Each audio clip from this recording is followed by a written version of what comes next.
दोस्तों, क्या आप जानते हैं कि आपके जिस्म में मौजूद खजाने की चाबी आपके पास है और वो खजाना कौन-सा है? वक़्त से पहले अगर खुदा न ख़ास्ता आपको मर्दाना कमज़ोरी महसूस हो रही है, तो इसका हल यही है और आपके अपने पास है। अगर जिस्म में इसकी कमी हो जाए, तो समझ लें बंदा गया।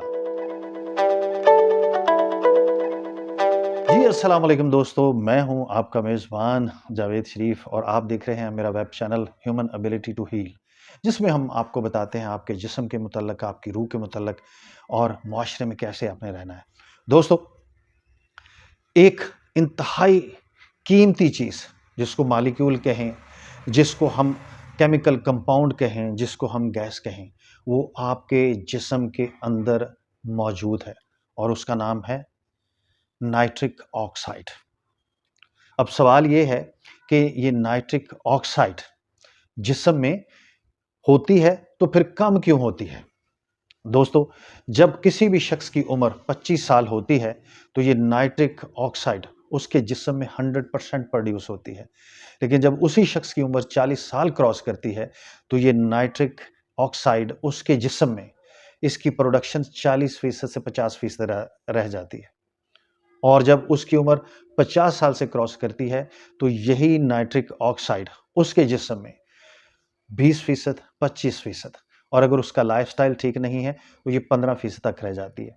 जैसा कि आप जानते हैं कि जैसे ही ख़ुसूसन पाकिस्तान में हमारी उम्र, हम लोगों की उम्र, हमारे मुआशरे में मौजूद लोगों की उम्र 50 साल क्रॉस करती है, तो उन्हें बेशुमार बीमारियाँ घेर लेती हैं, जिनमें शुगर है, जिनमें ब्लड प्रेशर है, जिनमें कार्डियक डिज़ीज़ है, जिनमें आर्थराइटिस है, जिनमें याददाश्त का कमज़ोर होना है, नज़र का कमज़ोर होना है, बालों का गिरना है।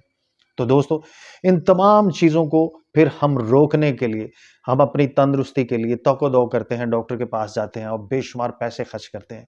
लेकिन दोस्तों, जिस चीज़ का मैंने ज़िक्र किया, जिस खजाने का ज़िक्र किया, नाइट्रिक ऑक्साइड, ये आपके जिस्म के अंदर मौजूद है और आप इसकी प्रोडक्शन बढ़ाकर इन तमाम बीमारियों के ऊपर काबू पा सकते हैं, इनको मिनिमाइज़ कर सकते हैं। हत्ता कि अगर नाइट्रिक ऑक्साइड आपके जिस्म में थोड़ी बेहतर मिकदार में प्रोड्यूस होने लगे, तो आपके एजिंग इफ़ेक्ट्स भी कम होने लगते हैं। आपके बाल भी गिरने से रुकने लगते हैं और आपके जिस्म के अंदर ख़ास तौर पर 50 साल के बाद बहुत सारे मर्द ये कंप्लेन करते हैं कि उनकी मर्दाना सलाहियत और ख़ास तौर पर जिसे कहते हैं कि जिसको हम आम लफ्ज़ों में, क्योंकि पाकिस्तान के इस वक़्त 2 ही मसले हैं जिसमें आईएमएफ के साथ उसका मुआहदा होना और दूसरा मसला पाकिस्तानी मर्दों की मर्दाना ताकत, क्योंकि वो हमेशा जवान रहना चाहते हैं। तो उसमें जो शदीद कमी उन्हें लाहक होती है, तो उसके ऊपर भी हम नाइट्रिक ऑक्साइड के ज़रिए काबू पा सकते हैं। अब सवाल आपके ज़हन में ये आएगा कि अगर ये हमारे जिस्म में मौजूद है, तो ये फिर पैदा क्यों नहीं होती? और अगर हम इसको वाफ़र मिकदार में पैदा करना चाहें, तो उसका तरीक़ाकार कौन-सा है? उसके लिए दोस्तों बहुत सिंपल और सादा 2 एक्सरसाइज़ हैं जो मैं आपको बताऊँगा। पहले तो उन एक्सरसाइज़ के ज़रिए आपने कोशिश करनी है कि आप नाइट्रिक ऑक्साइड अपने जिस्म में पैदा करने की कोशिश करें। क्योंकि जो इसका रिज़र्वॉयर्स हैं, जो खज़ाने हैं, वो हमारी ये जो साइनसेस है चेहरे के अंदर, इसमें एपिथेलियम नाम की एक झिल्ली होती है जिसमें ये मौजूद होती है। तो हम एक छोटी-सी एक्सरसाइज़ करके इसको अपनी रिक्वायर्ड मिकदार के मुताबिक 15 से 20% ज़ायद इसको हम प्रोड्यूस कर सकते हैं। उसके लिए जो पहली एक्सरसाइज़ है, वो ये है कि जब भी कोई आपसे पूछता है अक्सर-औक़ात कि आपका क्या हाल है?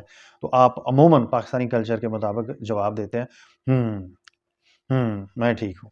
तो आपने कोशिश करनी है कि सबसे पहले दिन में 3 दफ़ा 2 मिनट के लिए ये एक्सरसाइज़ करें। नाक के ज़रिए साँस अंदर लेके जाना है और फिर आपने नेज़ल हमिंग के ज़रिए यहाँ पे वाइब्रेशन पैदा करनी है। तो जो नाइट्रिक ऑक्साइड है, इसकी मिकदार 15 से 20% ज़ायद प्रोड्यूस होने लगेगी।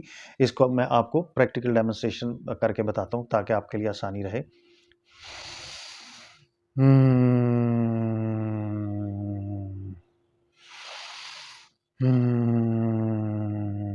ऐसे नेज़ल हमिंग के ज़रिए आप इसकी प्रोडक्शन बढ़ा सकते हैं और उसके बाद एक हमारी बहुत बुरी आदत है कि हम मुँह के ज़रिए साँस लेते हैं, उससे इसकी प्रोडक्शन मिनिमाइज़ होती है। लेकिन हमें करना क्या है, जो लोग योगा करते हैं वो इस एक्सरसाइज़ से वाकिफ़ हैं। हमें नाक के ज़रिए साँस अंदर खींचना है लंबा और फिर मुँह के ज़रिए निकालना है। आप देखिएगा गौर से। ओह!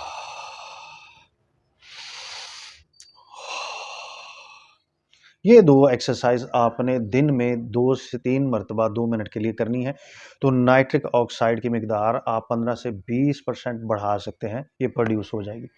इससे एक्चुअली जिस्म में होता क्या है, वो मैं थोड़ा-सा आपको एलैबोरेट करूँ कि जब हम नाइट्रिक ऑक्साइड अपने जिस्म में पैदा करते हैं, तो ये बुनियादी तौर पर हमारे जिस्म की जो खून की रगें हैं, उनके अंदर जाकर खून के फ्लो को ये आसान बनाती है और फिर हमारे पूरी बॉडी में जिस-जिस ऑर्गन में खून जाता है, वो बिल्कुल स्मूथली जाता है और पूरी बॉडी ऑक्सीजनेट होती है, पूरी बॉडी को ऑक्सीजन जाती है और उसके ज़रिए हमें फिर नाइट्रिक ऑक्साइड के ज़रिए हम बहुत सारी बीमारियों पे काबू पाते हैं। जैसे मैंने पहले अर्ज़ किया कि याददाश्त का बेहतर होना, एंटी एजिंग है, उम्र अपनी कंट्रोल करना, फिर दिल की बीमारियों के ऊपर काबू पाना, ब्लड प्रेशर की बीमारी के ऊपर काबू पाना और फिर जैसे मैंने कहा कि मर्दाना कमज़ोरी पे। क्योंकि जब वियाग्रा इन्वेंट हुई थी, तो उसमें भी बुनियादी तौर पर जो इंग्रीडिएंट शामिल किया गया था, वो दिल के मरीज़ों के लिए वो जब गोली खाते थे वियाग्रा, तो वो नाइट्रिक ऑक्साइड प्रोड्यूस होती थी, जिसकी वजह से उनकी तबीयत बेहतर होती थी। लेकिन जब वो टेस्ट डोज़ देने के बाद, एक्सपेरिमेंट करने के बाद ये रिज़ल्ट सामने आए कि उससे लोगों की मर्दाना सलाहियत में सस्टेनेबिलिटी आ रही है और वो बेहतर हो रहे हैं, तो फिर फाइज़र ने इसको बाकायदा लेबल करके कि ये मर्दाना ताकत की दवाई है, तो उन्होंने इसको बेचना शुरू किया और $3 बिलियन से ज़्यादा कमाए। तो सवाल ये है कि आप ये आसानी से नाइट्रिक ऑक्साइड पैदा करके अपनी इस कमज़ोरी पे काबू पा सकते हैं। और उसके बाद आप सोच रहे होंगे कि खुराक में हमें क्या खाना चाहिए?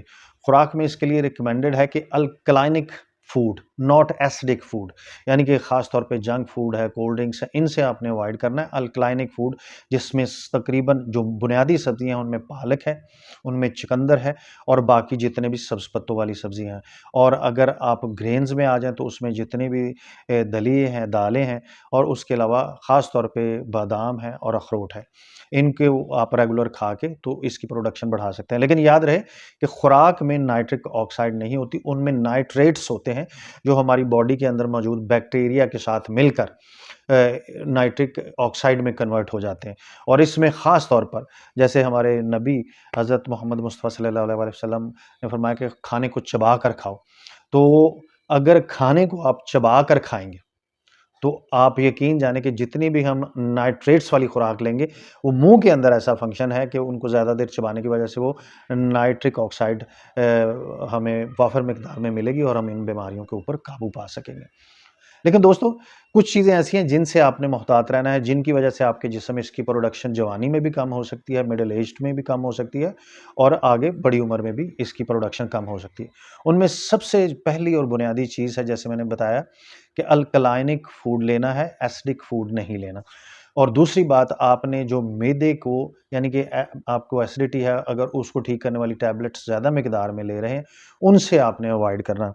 तीसरी बात, अगर आप माउथ वॉश का और टूथपेस्ट का गैर ज़रूरी इस्तेमाल करते हैं, तो ये हमारे मुँह में के अंदर जो बैक्टीरिया है, उनको किल कर देता है, जिससे फिर नाइट्रिक ऑक्साइड बनने का जो प्रोसीजर है, वो हमारे जिस्म में नहीं होता।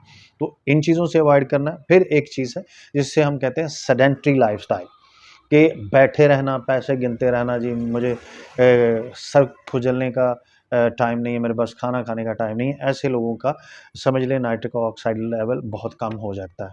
फिर उसके बाद ख़ास तौर पे जिसे कहते हैं कि एक्सरसाइज़ ना करने की आदत। ये बड़ी ख़तरनाक है। और फिर इसके अलावा आप समझ लीजिए कि अगर आप अपनी नाइट्रिक एसिड को, ये जो बुनियादी 2 एक्सरसाइज़ हैं और ये जो हमने आपको फूड में बताया, अगर आप नहीं बढ़ाते, तो आपको मैं गारंटी देता हूँ कि ना आप अपने मदाफ़ियाती निज़ाम को इम्प्रूव कर सकते हैं, ना आप अपनी शुगर के ऊपर काबू पा सकते हैं, क्योंकि ये इंसुलिन रेज़िस्टेंस को भी कम करती है, अगर नाइट्रिक ऑक्साइड आपके जिस्म में वाफ़र मिकदार में मौजूद है। तो और ना आप अपने डिमेंशिया पे काबू पा सकते हैं और ना आप अपने एंटी एजिंग इफ़ेक्ट्स को रोक सकते हैं और ना आप खुदा न ख़ास्ता अगर आपको दिल की तकलीफ़ है, तो उसके ऊपर काबू पा सकते हैं, ना आप अपने ब्लड प्रेशर की बीमारी के ऊपर काबू पा सकते हैं, क्योंकि नाइट्रिक ऑक्साइड जो है, ये बुनियादी तौर पे जब आपकी ब्लड वेसल्स को खुला कर देती है, तो अल्टीमेटली आपका ब्लड प्रेशर नीचे आ जाता है। तो दोस्तों, हमने आपको बता दिया आपके जिस्म के अंदर जो छुपा हुआ ख़ज़ाना है, उसका पता बता दिया, उसकी चाबी आपके हाथ में दे दी। अब सिर्फ़ आपकी इतनी सी ज़िम्मेदारी है कि इस चाबी को इस्तेमाल करते हुए मतलब ये लाइफ़स्टाइल अडॉप्ट करते हुए और जो चीज़ें बताई हैं उनसे परहेज़ करते हुए अपनी ज़िंदगी को बेहतर बनाइए क्योंकि तंदुरुस्ती हज़ार नेमत है। अल्लाह ताला हम सबको जितनी अच्छी बातें पता है उन पर अमल करने की तौफ़ीक अता फ़रमाए। आमीन। सुम्मा